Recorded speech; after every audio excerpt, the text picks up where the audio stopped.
रामगढ़ नाम के गांव में 20 साल का एक खूबसूरत और समझदार लड़का रहता था जिसका नाम था रौनक। उसके पिता पास के सरकारी अस्पताल में डॉक्टर थे और उसकी माँ एक गृहिणी। दोनों अपने बेटे रौनक से बहुत प्यार करते थे। ग्रेजुएशन पूरा करने के बाद रौनक का सपना था कि वह बाहर जाकर अपनी जिंदगी बनाए, लेकिन एक व्यक्ति थी जो उसे इतना दूर नहीं जाने देना चाहती थी, त्रिशा। रौनक और त्रिशा एक दूसरे से बेइंतहा प्यार करते थे। वे हर पल साथ बिताते थे, एक दूसरे की बाहों में ऐसे समाते जैसे एक दूसरे के बिना सांस लेना भी मुश्किल हो। एक दिन रौनक ने हिम्मत जुटाई और अपने माता पिता को त्रिशा के बारे में सब कुछ बता दिया। उसने यह भी कहा कि वह शादी सिर्फ उसी से करेगा। शुरू में उसके माता पिता हैरान हुए, लेकिन बेटे की सच्चाई देखकर मान गए। उन्होंने रौनक से कहा कि वह त्रिशा से मिलना चाहते हैं।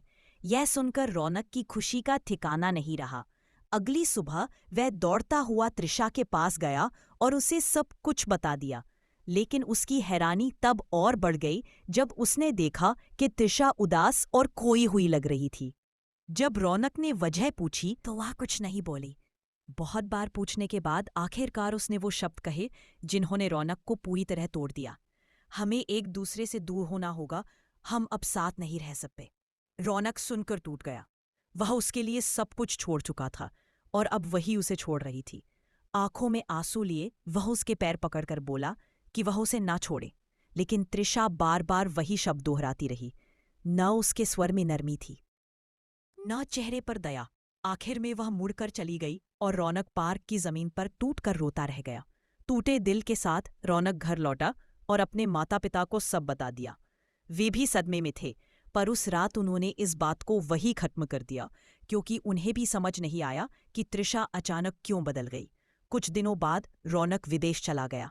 उसने बहुत मेहनत की, कामयाब हुआ और 2 साल बाद वापस लौटा। घर पहुंचते ही वह सीधे त्रिशा के घर गया, लेकिन घर खाली था। पड़ोसी ने बताया वो लोग तो 1 साल पहले ही यहां से चले गए थे।